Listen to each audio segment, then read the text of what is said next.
Hi! நேத்து விநாயகர் பூஜை வீடியோலாம் பார்த்துருப்பீங்க. அதுக்கப்புறம் கரைக்கிறதுக்கான வீடியோ கன்டினியூவா என்னால போட முடியல. அதுக்கப்புறம் நான் என்ன பண்ணிட்டேன்னா, பூஜைய முடிச்சுட்டு, அதுக்கப்புறம் விநாயகர் எடுத்து ஒரு கட்டப்பையில வச்சுட்டு, அப்புறமா பழைய பூவெல்லாம் கொஞ்சம் இருந்தது. சாமி பூ. அதையும் கவர்ல கட்டி தனியா அதையும் வச்சுட்டு ஆத்துக்கு கிளம்பிட்டோம் நாங்க. மேட்டூர் டேம் தான் போனோம். நம்ம சேலத்தில கூட ஆறு கிடையாது. அதனால இங்க இருக்க சுத்தி சரவுண்டிங்கில இருக்கவங்க எல்லாருமே இந்த மாதிரி லாரியில புள்ளையார ஏத்திட்டு தான் இங்க வந்து தான் மேட்டூர் டேம்ல தான் கரைப்பாங்க. அதனால இந்த மாரி லாரி தான் அதிகமா போயிட்டு வந்துட்டு இருந்துச்சு. ரொம்பவே பயமா இருந்துச்சு. எனக்கு லாரிய பார்த்தாலே பிடிக்காது. அது ஒரு டெரர் பீஸ் மாரி இருக்கும் லாரிய பார்த்தாலே. ஆனா இந்த மாரி ஈச்சர்ல தான் நெறைய விநாயகர எடுத்துட்டு அவங்கவங்க ஏரியாலருந்து கொண்டுட்டு வந்தாங்க. கிட்டத்தட்ட எவ்ளோ கணக்குல வந்துச்சுன்னே சொல்ல முடியாது. அந்த அளவுக்கு விநாயகர எடுத்துட்டு வந்து மேட்டூர் டேம்ல கரைச்சிட்டு இருந்தாங்க. நாங்க வந்துட்டு என்ன பண்ணிட்டோம்னா, நேரா அந்த பக்கம் போகல. ஏன்னா அங்க போனோம் அப்டின்னா, திருமல் சைடு போனோம் அப்டின்னா, அங்க வந்து பிள்ளையார நம்மள கரைக்க விட மாட்டாங்க. அவங்களே வாங்கி கரைச்சுருவாங்களா. அதனால நம்ம மலைப்பாதையில போயிட்டு இங்கிட்டே போய் பிள்ளையார விட்டுட்டு வந்துரலான்னு, நாங்க எப்போதுமே இந்த பக்கமே தான் போவோம். போயிட்டு பிள்ளையார் எடுத்துட்டு போயிட்டுருந்தோம். ஆனா இந்த பக்கமும் வந்து கரைச்சாங்க. ஆனா இங்கிட்டு வந்து லாரி இந்த பக்கம் வரல. மலைப்பாதையில விடக்கூடாதுன்னு சொல்லி இது போட்டாங்க, சட்டு போட்டாங்க. அந்த பக்கமா சுத்தி வந்து மேட்டூர் சைடே சுத்தி வந்து, அதுக்கப்புறம் இங்கிட்டு வந்து பிள்ளையார கரைச்சிட்டு இருந்தாங்க. இந்த பாலத்துல நின்னு கரைச்சிட்டு இருந்தாங்க. பாலம் ரொம்ப சின்னது தான்.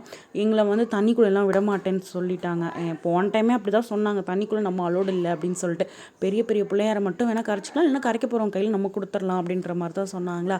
சரி எனக்கு வந்து என்ன ஆசைன்னா, நம்ம பிள்ளையார நம்மளே கரைக்கணுங்கிறது தான் ஆசை. நம்ம தண்ணியில இறங்கி கரைக்க தான் முடியாது. அட்லீஸ்ட் இங்கேருந்து தூக்கி போட்டுடலாமா அப்படின்னு நான் யோசிச்சேன். போன டைம் நான் அப்படி தான் பண்ணேன். அதுக்கு முந்தின டைமும் அப்படி தான் பண்ணேன். ஆனால் தூக்கி போடலாமா போடக்கூடாதாங்கிறது எனக்கு தெரியல. சரி இருந்தாலும் நம்ம கையால் போட்டதா இருக்கட்டுமே அப்படின்னு சொல்லிட்டு கயிறு கட்டி அப்படிலாம் தொங்கி உள்ளே விட முடியாதா.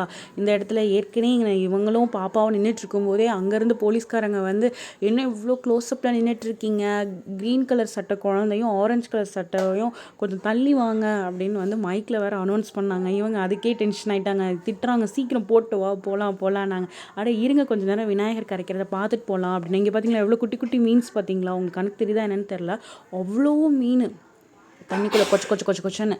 அதுக்கப்புறம் பிள்ளையார் வந்து நிறைய பெரிய பெரிய பிள்ளையார்லாம் இந்த பக்கம் வந்து கரைச்சிட்டு இருந்தாங்க. அதுக்கும் சம் அலோட்ஸ் மட்டும்தான்.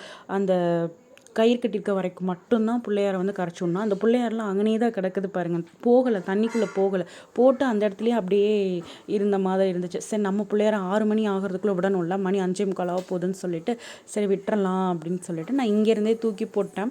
ஆக்சுவலாக அது போடலாமா என்னன்னு எனக்கு தெரியல. பட் எதாக இருந்தாலும் மன்னிச்சுக்கணும் அப்படின்னு சொல்லிட்டு சாமிக்கிட்ட வந்து சொல்லிட்டு என் கையாலே போட்டுடலான்னு சொல்லி புள்ளையார தூக்கி தண்ணியில் போட்டுட்டு அதுக்கப்புறமா அப்படியே கிளம்பி பார்க்குக்கு போயிட்டோம். அதை அடுத்த வீடியோவில் பார்க்கலாம். பாய்.